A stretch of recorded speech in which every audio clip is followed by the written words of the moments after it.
గం గణపతయే నమః. ఆధ్యాత్మిక పరిమళాన్ని ఆస్వాదిస్తున్నటువంటి భక్తులకు మరియు సాధకులకు నమస్కారం. మన సనాతన ధర్మం మానవాళి శ్రేయస్సు కోసం అందించినటువంటి గొప్ప వరం గాయత్రి మంత్రం. న గాయత్ర పరం మంత్రం నమాతుహు పరదైవతం. అనగా తల్లిని మించిన దైవం లేదు, గాయత్రిని మించిన మంత్రం లేదు అని అర్థం. ఇంత విశేషమైన గాయత్రి మంత్రం విశేషము మరియు దానిపై చేసిన పరిశోధన విశేషాలను ఈ వీడియోలో తెలుసుకుందాం. మా ఆధ్యాత్మిక వీడియోలు మీకు నచ్చినట్లయితే లైక్ చేసి షేర్ చేయగలరు. గాయత్రి మంత్రం గురించి మొదటగా ఋగ్వేదంలో ప్రస్తావించడం జరిగింది. ఈ మంత్రాన్ని విశ్వామిత్ర మహర్షి మొదటగా దర్శించి మానవాళి శ్రేయస్సు కోసము లోకానికి అందించాడు. అనుదినము ఈ గాయత్రి మంత్రాన్ని ఉపాసన చేసుకున్నట్లయితే అత్యున్నత స్థానాన్ని పొందుతారు. ఈ గాయత్రి మంత్రానికి సంబంధించి పురాణంలో ఒక కథ ఉంది. ఆ కథ ఏమిటో ఇప్పుడు విశ్వామిత్రుడు రాజుగా ఉన్నప్పుడు ఒకసారి వశిష్ఠముని ఆశ్రమానికి వస్తాడు. అప్పుడు వశిష్ఠుడు విశ్వామిత్రునికి మరియు అతని సైన్యానికి మంచి విందును ఏర్పాటు చేస్తాడు. అప్పుడు విశ్వామిత్రుడు ఆశ్చర్యపోయి ఇంత పెద్ద సైన్యంకి ఇంత మంచి విందును ఒక సామాన్య తపస్వి ఎలా ఏర్పాటు చేశాడు అని అనుకుంటాడు. అదే విషయమై వశిష్ఠ మహర్షుల వారిని అడగగా అప్పుడు వశిష్ఠుడు తన వద్ద ఉన్న కామధేనువు సహాయంతో ఈ ఏర్పాటు చేశాను అని చెబుతాడు. అప్పుడు కామధేనువు అంటే ఇక్కడ వరాలను ప్రసాదించే, అంటే కోరుకున్నవి ప్రసాదించే ఆవు అని అర్థం. అప్పుడు విశ్వామిత్రుడు ఆ కామధేనువును సొంతం చేసుకోవాలి అని అనుకుంటాడు. అప్పుడు వశిష్ఠుడు తన దివ్య శక్తితో విశ్వామిత్రుణ్ణి పరాజితుణ్ణి చేస్తాడు. ఆ పరాజితుడైనటువంటి విశ్వామిత్రుడు ఆ అవమానం తట్టుకోలేక తాను కూడా వశిష్ఠ మహర్షిలాగా బ్రహ్మర్షి అవ్వాలని తపస్సును చేస్తాడు. ఆ తపస్సును చేసేటప్పుడు ఆయనకు ఒక ప్రశ్న వస్తుంది. ఆ ప్రశ్న ఏమిటంటే, ఈ జగత్తును వెలిగించే దివ్య జ్యోతి ఏది? అది మనిషి బుద్ధిని ఎలా ప్రేరేపిస్తుంది? దాన్ని మనము ఎలా ధ్యానించగలము అన్న ప్రశ్నలకు జవాబు కోసము విశ్వామిత్రుడు తన తపస్సును తీవ్రం చేస్తాడు.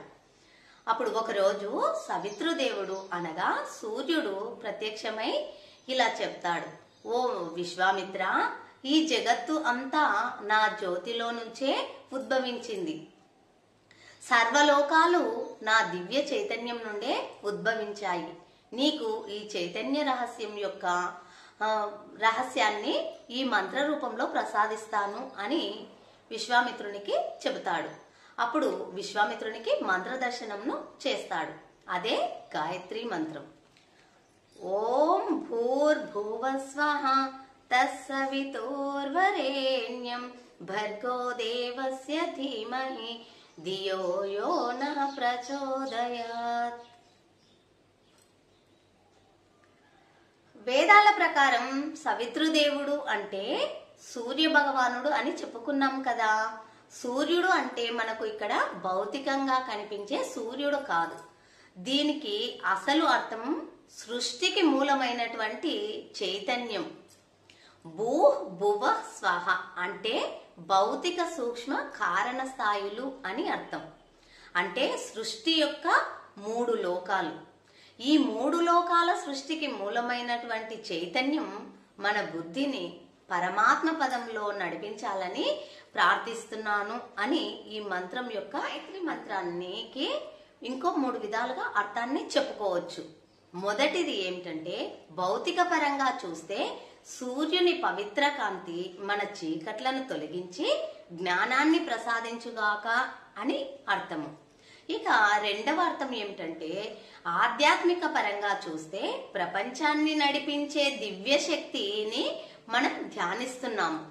ఆ తల్లి మన బుద్ధిని సత్య మార్గంలో నడిపించుగాక అని అర్థము.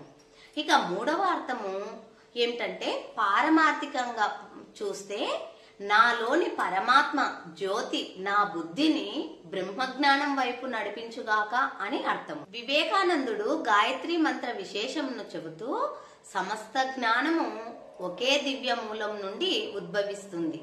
ఆ దివ్యకాంతిని మనం ధ్యానించినప్పుడు మన మనస్సు పవిత్రమవుతుంది మరియు మన బుద్ధి సత్య మార్గంలో నడిపించబడుతుంది. ఇటువంటి గాయత్రి మంత్రంపై కొన్ని న్యూరో సైన్స్ ల్యాబ్స్ పరిశోధనలు చేసి చాలా ఆసక్తికరమైన విషయాలను మనకు అందించారు.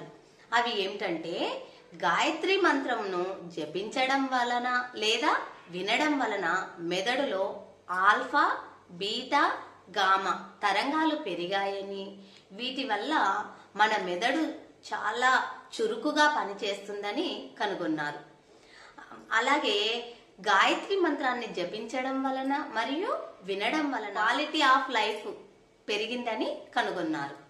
అలాగే గాయత్రి మంత్రం జపం చేయడం వలన బీపీ తగ్గడం, స్ట్రెస్ హార్మోన్స్ తగ్గడం, నిద్రలేమి వారికి మంచి నిద్ర పట్టడం, ఇలాంటివి విషయాలను కనుగొన్నారు.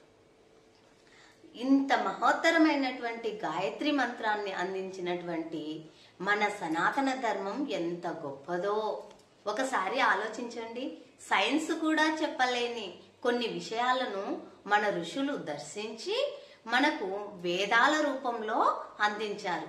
అటువంటి మహర్షులందరికీ శిరస్సు వంచి నమస్కరించుకుందాం. జై శ్రీరామ్.